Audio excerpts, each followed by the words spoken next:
요한복음 11장 25절에서 27절 말씀을 가지고 하나님 말씀을 증거하겠습니다. 나누실 은혜의 제목은 부활의 은혜를 받으라. 부활의 은혜를 받으라는 제목으로 하나님 말씀을 증거하겠습니다. 오늘은 부활주일입니다. 예수님의 부활을 기념하고 우리에게 주신 부활을 다시 되새기는 시간입니다. 주님 앞에서 부활을 생각하며 감사하는 신앙 되시기를 바랍니다. 만약에 기독교 신앙에 부활이 없다면 어떻게 되겠습니까? 예수님의 사역이 죽음으로 끝이 났다면 아마도 기독교는 세계의 여러 나라에서 받아들여지지 않았을 것입니다. 그 이유는 성경이 부활이 없다면 모든 것이 헛것이라고 말하고 있기 때문입니다. 고린도서 15장 14절입니다. 그리스도께서 만일 다시 살아나지 못하셨으면 우리가 전파하는 것도 헛것이요 또 너희 믿음도 헛것이며, 다시 살아나지 못하셨으면 이게 다시 사는 게 부활이거든요. 부활이 없으면 우리가 전파하는 기독교 신앙은 헛것이라는 거예요. 그렇습니다. 부활이 없다면 우리의 믿음이 무슨 의미가 있겠습니까? 그래서 복음은 예수님의 죽음에서 끝난 것이 아니라 죽음에서 살아난 부활까지를 말하는 것입니다. 로마서 10장 9절입니다. 내가 만일 내 입으로 예수를 주로 시인하며 또 하나님께서 그를 죽은 자 가운데서 살리신 것을 내 마음에 믿으면 구원을 받으리라. 하나님께서 예수님을 죽음에서 살린 것을 믿으면 구원을 받는 거예요. 믿어야 되는 거죠. 부활을 믿어야 되는 거예요. 하나님께서 예수님을 죽은 자 가운데서 다시 살리신 것을 믿으면 구원을 받는 것이 기독교 신앙의 핵심이요 근본입니다. 간단히 말해 부활까지 믿어야 구원을 받을 수 있다는 것입니다. 사복음서는 모두 예수님의 부활 사건을 기록하고 있습니다. 예수님의 제자들도 사도행전 전체를 통해 예수님의 부활을 증거하며 사람들에게 예수님의 부활과 성천을 기록하고 있고 전하고 있습니다. 성경은 예수님이 단순히 죽었다가 살아나셨다고 말하고 있지 않습니다. 예수님은 부활체, 부활하신 몸, 다시 말하면 더 이상 쇠약하거나 늙거나 죽거나 썩지 않는 완벽한 몸으로 완전히 새로운 부활하신 몸으로 살아나셨습니다. 예수님의 몸은 썩지 아니함을 입고 죽지 아니함을 입으셨습니다. 성경 고린도서 15장 53절입니다. 이 썩을 것이 반드시 썩지 아니할 것을 입겠고 이 죽을 것이 죽지 아니함을 입으리로다. 썩지 않고 죽지 않는, 그러니까 부활체는 예수님이 다시 살아난 부활체는 영원히 썩지 않는 거예요. 영원히 사는 거예요. 부활하신 예수님은 또 제자들과 음식을 먹었습니다. 요한복음 21장에 나오죠. 제자들이 다 실망하고 다시 어부가 되어서 갈릴리 바다 물고기를 잡는데 부활하신 주님이 나타나셨잖아요. 그래서 모닥불을 피워놓고 물고기를 굽는 거예요. 예수님, 부활하신 예수님이 부활해서. 그래서 제자들이 싹 보니까 아침 새벽에 물고기를 잡았잖아요. 새벽에 다 와가지고 예수님이 제자들에게 물고기를 다 생선을 구워갖고 먹어라 그렇게 하는 거잖아요. 예수님도 드셨어요. 물고기를. 신기하잖아요. 우리 조선시대 때 전설의고향 우리 유령 이런 거 생각하면 부활 죽었으니까 유령처럼 둥둥 떠다니는 건 아닌가, 그래서 그런 선입견 있잖아요. 근데 어떻게 먹었어요. 드라마나 영화에 보면 유령들이랑 사람들이랑 막 그런 우리나라 영화 요즘 많이 나왔잖아요. 근데 그런 유령이 아니라 부활하신 실제 몸으로 물고기도 먹고 그렇게 했다는 것입니다. 사도행전 10장 41절에 이렇게 기록하고 있습니다. 그를 모든 사람에게 나타나게 하신 것이 아니라 하나님께서 미리 택하여 주신 증인이 우리에게 나타나게 하셨습니다. 그가 죽은 사람들 가운데서 살아나신 뒤에 우리는 그와 함께 먹기도 하고 마시기도 하였습니다. 사도행전을 기록한 이 저자가 예수님과 함께 제자들이 함께 먹고 마셨다고 사도행전 10장 41절에 기록을 하고 있어요. 증언을 하는 거죠. 고린도서 15장은 부활에 대해서 언급한 장입니다. 사도 바울은 그리스도의 부활에 대해 진술하다가 결론적으로 자신이 부활과 복음을 전하면서 은혜를 언급하고 있습니다. 고린도서 15장 10절 그러나 나는 하나님의 은혜로 오늘의 내가 되었습니다. 나에게 베풀어 주신 하나님의 은혜는 헛되지 않았습니다. 나는 사도들 가운데서 어느 누구보다도 더 열심히 일하였습니다. 그러나 내가 이렇게 한 것은 내가 아니라 나와 함께 하신 하나님의 은혜입니다. 고린도서 15장 부활 개설을 쭉 적어놓고 내가 부활을 증거하는 자로 쓰게 된 것은 이건 하나님의 은혜다. 그렇게 기록을 하고 있는 거예요. 여러분 어떻습니까? 여러분이 부활을 기독교에서 교회에서 듣고 부활을 믿고 또 부활을 딴 사람이 얘기해 주는 거예요. 다른 종교에는 부활이 없어요. 마음의치 불교에 붙다가 다시 살았다고 그런 기사가 있나요? 없어요. 근데 예수님은 유일하게 이 인류 역사상 모든 종교에서 다시 살아났다고 하는 종교는 기독교밖에 없어요. 복음과 부활을 전하는 자로 사도 바울은 하나님의 은혜로서 오늘의 내가 되었음을 언급하고 있어요. 오늘 부활절을 맞아서 우리는 부활의 은혜를 받은 자로서 감사해야 합니다. 얼마나 감사해요. 다시 살아날 수 있던 것. 우리도 예수님처럼 다시 무덤을 박차고 일어나서 살아날 수 있다는 것. 근데 유령처럼 살아나는 것이 아니라 부활체를 입고 살아난다는 것. 인간의 몸과 똑같은 기능을 가지고 있는 걸 살아난다는 그 몸으로 천국에 간다는 거죠. 또한 부활을 전하는 자로서 하나님의 은혜를 감사해야 되고 받아들이고 수용해야 합니다. 이 두 가지 은혜를 우리가 이해하고 부활절을 맞는다면 아주 뜻깊은 일이 될 것입니다. 우리 모두가 부활의 은혜를 잊지 않기를 바랍니다. 오늘 본문을 통하여서 더 깊이 묵상해보고 부활의 은혜를 받기를 바랍니다. 부활의 은혜를 받기 위해서는 무엇을 해야 합니까? 제목이 뭐였죠? 설교 제목이 부활의 은혜를 받으라. 부활의 은혜를 받기 위해서는 무엇을 해야 되고 어떻게 살아가야 되는 건가? 첫 번째입니다. 첫 번째로 부활은 생명임을 기억해야 합니다. 부활은 생명임을 기억해야 합니다. 요한복음 11장 25절 오늘 본문이죠.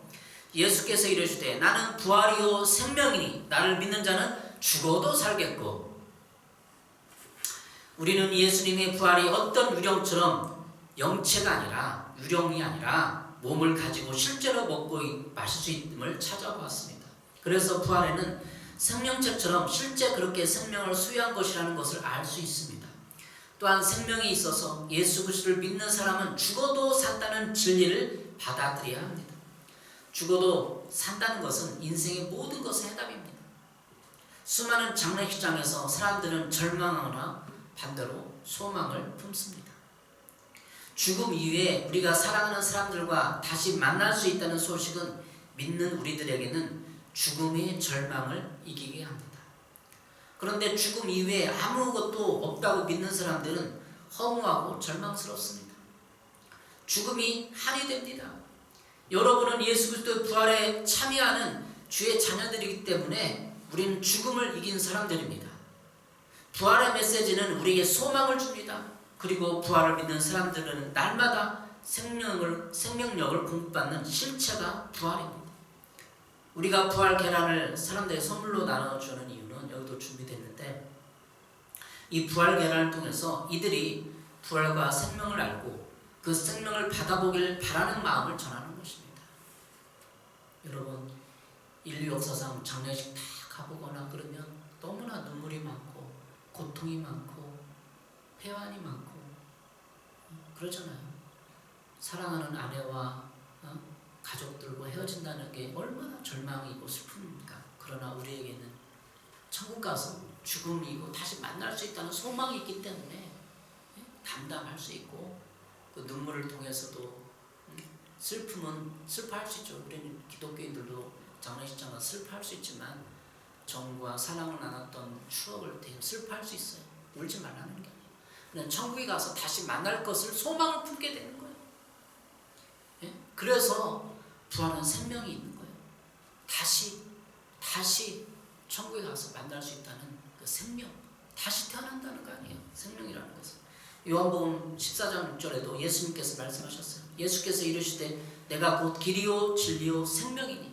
그냥 생명이 여기서 그냥 뭐 국어학적으로 수사학이 아니라 다시 태어난다는 거, 다시 생명이 이어진다는 거. 우리의 생명은 영원하다는 거예요. 우리나라 호스피스 제도가 있어요. 의료 완화 제도라고 각 대학 병원마다 큰 병원마다 호스피스 병동이 있어요. 저도 호스피스 병동을 가서 이렇게 신방한 적이 있습니다. 말기암 환자들 모아놓고 죽음을 맞이하는 사람들을 병문안 적이 있어요. 분당 서울대병원에 원목으로 있을 때. 근데 너무나 고통스럽게 하지만 이렇게 그 통증을 완화시키는 주사를 맞으면서 죽음을 맞이하는 거죠. 암 환자들이 마지막으로 임종을 맞출 수 있도록 병원과 가족, 종교인들이 나서서 각 돌봄을 한 곳이 호스피스 병동이에요. 그런데 이 호스피스 병원들이 문을 닫고 있다고 합니다. 지금 폐업을 하고 있대요. 왜? 의사나 병원이 돈이 안 되니까. 의료 수가가 너무 낮은 거예요. 그래서 국가가 나서서 의료비를 현실화해야 한다는 의견이 많습니다. 그러나 교회가 더욱 이들에게 다가가서 하나님 나라를 소개하고 복음을 증거하는 사역으로 변화되기를 바랍니다. 그래서 교회에서 적극적으로 국가적으로도 호스피스 병동을 세워야 돼요. 이러한 때 인간은 죽음 이후의 부활에 대한 소망을 전해준다면 기독교가 더 의미 있고 봉사적인 사역을 감당하리라 생각해 봅니다. 호스피스 병동 나왔는데 요즘에 사전 연명 의료 의향서가 있어요. 그래서 내가 만약에 암에 걸렸다, 어떤 죽음에 이르렀다 그러면 내 생명을 자기가 결정할 수 있는 그 결정권을 사전 연명 의료 의향서라고 해요. 가족들이 암에 걸리면 너무나 고통스러워. 본인도 항암 주사를 5번, 6번 맞았는데도 결국은 암 때문에 죽어가는 걸 보면서 이제 말기암 환자는 내가 이제 죽음을 맞아야겠다. 담담하게 시간을 주고 그게 사전 연명 의향서예요. 옛날에는 이런 거를 자기 몰랐기 때문에 그냥 고통당하다 1년, 2년 병원비 내고 가족들을 고통하면서 그렇게 힘들게 항암을 맞으면서 죽어갔는데 이제는 의향서를 제출할 수 있어요. 내가 만약에 그렇게 되면 가족들을 이렇게 하지 말고 내가 어떤 단계에 가면 죽음을 선택할 수 있는 그냥 마스크 쓰고 산소호흡기 쓰고 계속 몇 년을 버티는 거예요. 그냥 그런 걸 미리 내서 죽음 앞에 기독교인 이렇게 담담할 수 있어요. 죽음 앞에 담담하게 슬픔이 아니라 그 사전 연명 의향서를 제출해 놓고 그렇게 죽음에 대해서 죽음은 이렇게 그냥 몇십 년 만에 그게 아니에요. 우리에게 닥칠 한 번 죽는 어떤 새 생명을 다시 태어나는 다른 세계로 들어가는 입구입니다. 그래서 우리 기독교인이 이걸 바라보면서 이런 운동을 많이 해야 돼요. 사전 연명 의료 의향서를 미리 준비해 놓고 제출해 놓고 고독사하는 것보다 낫죠. 자, 두 번째, 우리는 부활을 통해 영원성을 경험할 수 있습니다. 영원성. 오늘 요한복음 11장 26절입니다. 무릇 살아서 나를 믿는 자는 영원히 죽지 아니하리니 이것을 내가 믿느냐. 여기서 영원히 죽지 않는 거예요. 우리는 단순히 이 세상에서 치유되고 은사로 치유되고 병원에서 암 낮았다가 또 10년, 20년, 30년 만에 또 죽음 맞이하는 거예요. 암 환자 또 암 나는 거예요. 또 죽는데. 근데 영원히 죽지 않는 방법이 있습니다. 우리는 살아 있습니다. 근데 살아 있을 때 예수님이 하나님의 아들이고 그리스도이심을 믿는 자는 영원히 죽지 않는다는 것을 우리는 알고 믿습니다. 사람들은 영원성을 동경합니다. 왜냐하면 우리는 한계가 있는 유한성을 가지고 있는 사람이기 때문에 그렇습니다. 인간은 유한합니다. 한계가 있고 경계가 있습니다. 우리가 우리 앞날과 미래를 내다볼 수 없습니다. 그러하기에 우리는 영원한 어떤 것을 동경하고 고대합니다. 다시 말하면 우리는 물질적인 것뿐만 아니라 영적인 것을 사모하는 사람들이기 때문입니다. 잠언 3장 11절입니다. 하나님이 모든 것을 지으시되 때를 따라 아름답게 하셨고 또 사람들에게는 영혼을 사모하는 마음을 주셨느니라. 우리 하나님 그런 마음 주셨기 때문에 영혼에 대한 사모하는 마음이 있어요. 네, 새벽 성경은 이 영혼을 사모하는 마음을 어떻게 번역했을까요? 들어보십시오. 하나님은 모든 것이 제때에 알맞게 일어나도록 만드셨다. 더욱이 하나님은 사람들에게 과거와 미래를 생각하는 감각을 주셨다. 네. 과거와 미래를 생각하는 감각을 주신 거예요. 이게 영혼을 사모하는 마음이에요. 과거 우리 역사를 외우잖아요. 과거 역사. 나의 과거를 자꾸 되새김질 하잖아요. 그리고 미래를 생각하는 감각을 주신 거예요. 이미 감각이 있는 거 부인할 수 없습니다. 사람들에게 영혼을 사모하는 마음을 주셨는데 그 영원성을 주신 거예요. 영원성. 세번역 성경은 과거와 미래를 생각하는 감각을 주셨다고 말하고 있어요. 영혼을 사모하는 마음은 자신이 죽음 이후의 미래를 생각해 보아야만 가능한 것입니다. 그것을 생각해 보아야만 인간에게 있는 영원성이 없다는 것을 깨닫게 됩니다. 인간은 영원성이 없어요. 우리는 부활하신 예수 그리스도를 통해서 영원성에 접근할 수 있습니다. 이제 여러분은 영원히 죽지 않습니다. 사망 권세를 이기신 주 예수 그리스도로 말미암아 영원히 살 수 있는 소망이 생긴 것입니다. 여러분에게 죽음 이후의 불확실한 두려움을 부활신앙으로 이기는 은혜를 받으시기 바랍니다. 세 번째로 우리는 부활로 인해 복음을 이해하고 깨닫게 됩니다. 복음을 깊이 이해할 수 있게 됩니다.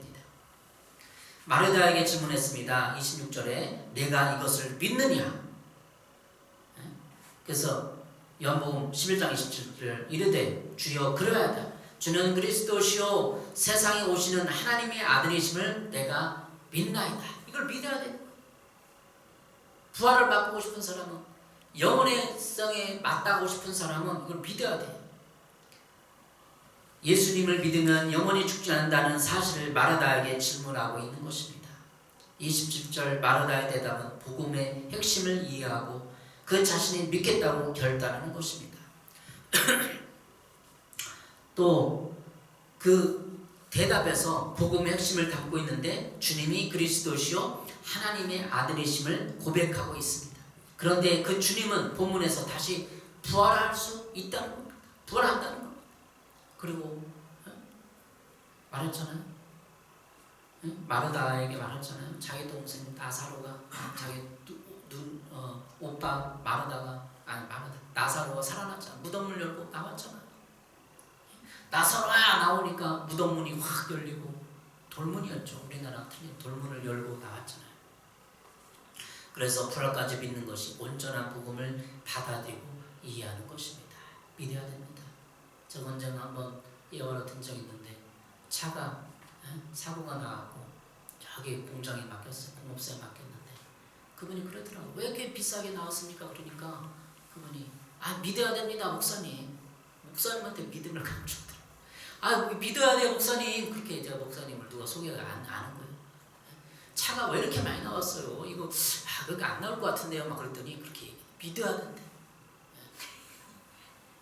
믿어야 차가 그 사고 나서 그렇게 많이 나와도 믿어야 된다는 거예요. 우리도 믿어야 되는 거야. 그렇게 믿으면 되는 것이죠. 사도 바울이 사도행전 17장에서 유명한 아레오바고 설교를 합니다. 아레오바고 법정이라고 하는 법정 앞에 그 연단에 올라서서 그 로마의 사람들, 법률가들 그런 사람들 연설을 하는 거예요. 쉽게 하면 전도하는 거죠.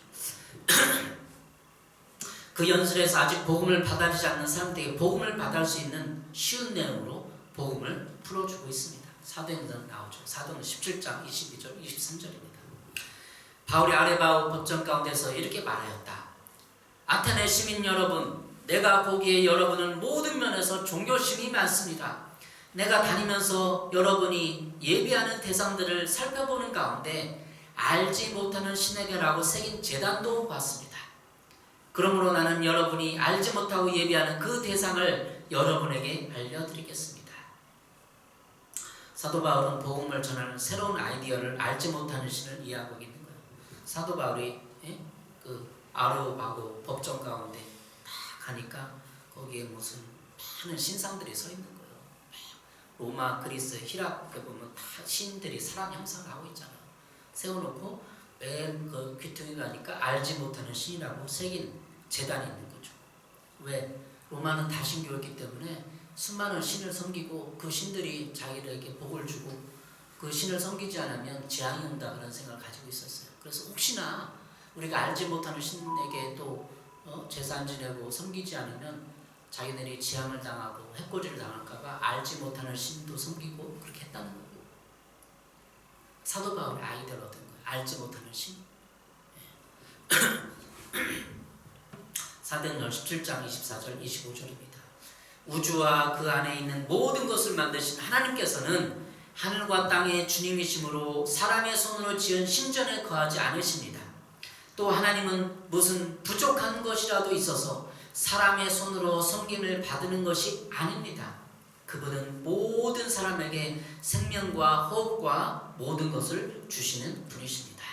하나님에 대해서 소개했어 사도 바울이. 알지 못하는 신을 소개하겠다. 그분이 하나님인데 그분은 모든 사람에게 생명과 호흡과 모든 것을 주시는 분이다. 로마 사람들이 참 집중하는 거죠.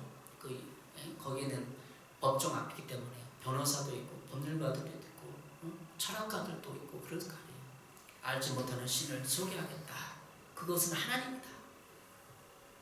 사도행전 17장 26절 27절이에요. 그분은 인류의 모든 족속을 하늘통으로 만드셔서 온 땅에 살게 하셨으며 그들이 살 시기와 거주할 지역의 경계를 정해 놓으셨습니다. 이렇게 하신 것은 사람으로 하여금 하나님을 찾게 하시려는 것입니다. 사람이 하나님을 더듬어 찾기만 하면 만날 수 있을 것입니다. 사실 하나님은 우리 각 사람에게서 멀리 떨어져 계시지 않습니다. 사람이 하나님을 더듬어 찾기만 하면 만날 수 있다고 사도 바울이 연설하고 있어요. 복음 증거하고 있는 겁니다.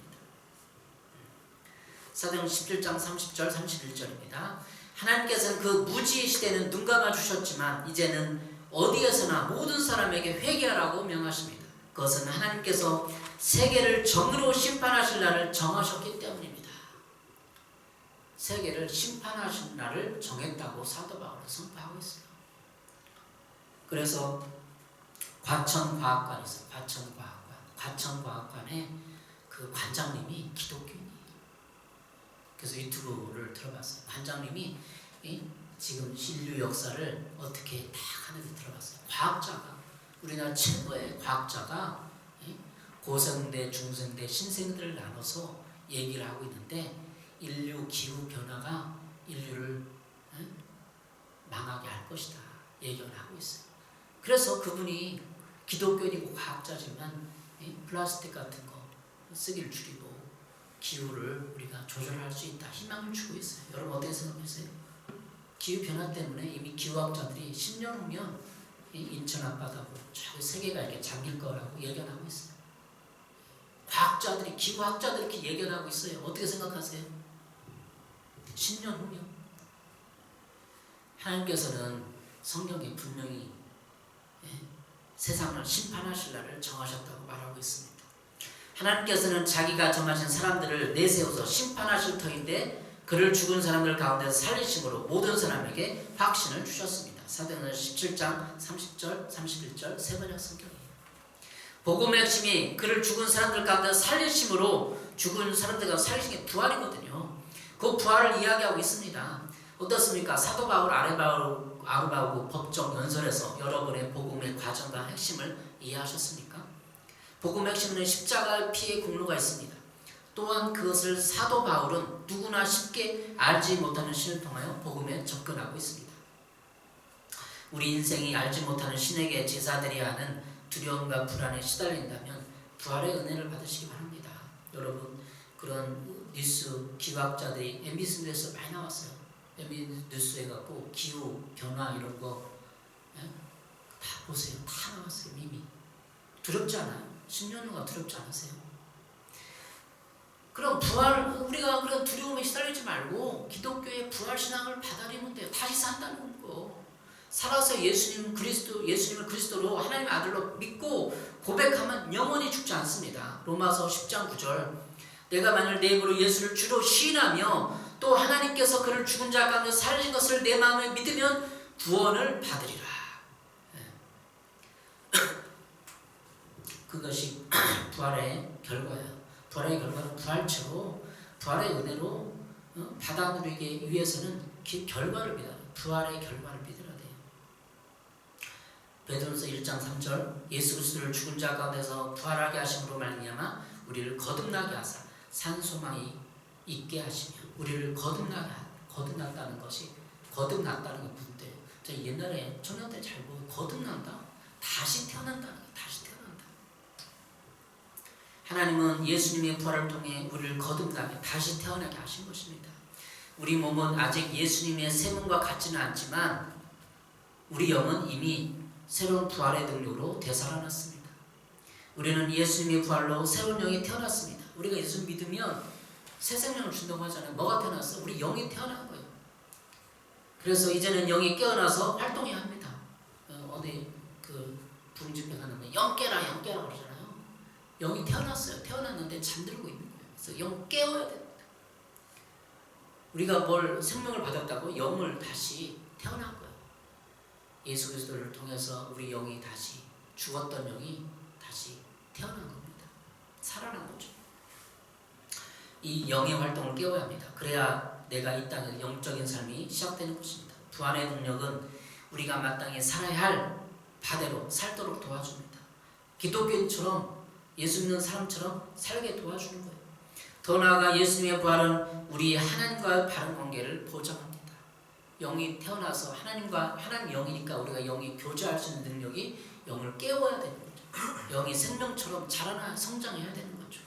바로 로마서 4장 25절에서 예수님이 우리를 의롭다 하시기 위하여 살아나셨다고 말합니다. 우리를 의롭다 하시기 위하여 살아나셨다. 우리를 의롭다 하기 위해서 부활하셨다는 거예요.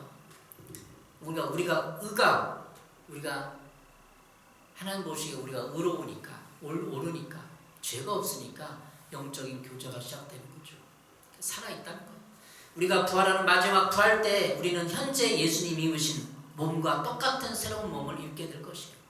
예수님 부활해갖고 순간이동, 우리는 기독교 과학에서 순간이동, 블랙홀 막 그런 거 생각하잖아요. 근데 예수님은 부활체는 딱 갑니까? 그쪽으로 가 있는 거 순간이동.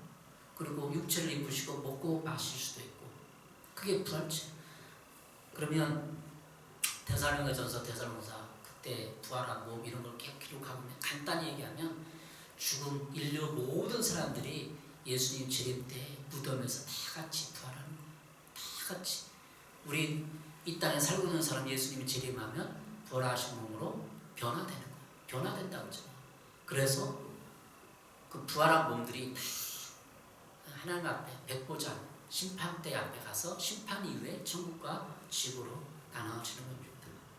우리가 부활한 마지막 부활 때 우리는 현재 예수님이 입으신 몸과 똑같은 새로운 몸을 입게 될 거예요.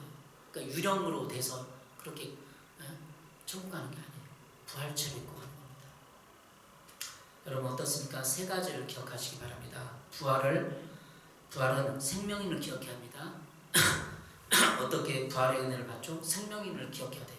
두 번째는 부활을 통해 영원성을 경험할 수 있습니다. 맛볼 수 있습니다. 여러분 왜 우리가 2% 부족한잖아요. 영혼에 대한 갈망이 있기 때문에 영혼을 사모하는 마음이 있기 때문에 이 세상 어떤 것으로도 내 영혼이 만족할 수 없는 거예요. 세 번째는 부활을 통해 복음을 완벽하게 이해할 수 있습니다. 부활을 믿지 않고 부활에 대해 자세히 모르면 복음을 완전하게 이해할 수 없는 거예요. 복음은 부활까지예요. 내가 부활체가 되는 그 지식 그리고 부활까지가 복음, 굿뉴스를 이해하는 것입니다. 여러분도 복음을 증거할 때 부활도 함께 전해주시기 바랍니다. 여러분도 부활의 은혜를 받아서 날마다 삶이 고난이 올 때마다 믿는 자로서 낙심이 올 때마다 부활을 소망하며 저 천국을 바라보며 이 땅의 것을 너무 부러워하지 말고 이 땅은 이사온 나그네 길 아니에요. 이사 갈 거 아니에요. 천국으로. 그래서 여러분도 부활의 소망을 하면서 부활의 은혜를 날마다 되새기를 바랍니다. 기도하겠습니다. 하나님, 우리는 죽음이 두렵지 않습니다. 하나님, 우리는 다시 부활할 것이고 예수님처럼 부활의 몸으로 영원히 살 것이기 때문입니다. 이제 주님의 그 부활을 기념하며 부활절을 맞은 때 다시 부활을 소망하며 천국을 소망하며 우리가 살아갈 날들을 하나님 아버지 때로는 담담하게 때로는 기쁨으로 살아가게 도와 주시옵소서. 예수님의 이름으로 기도했습니다. 아멘.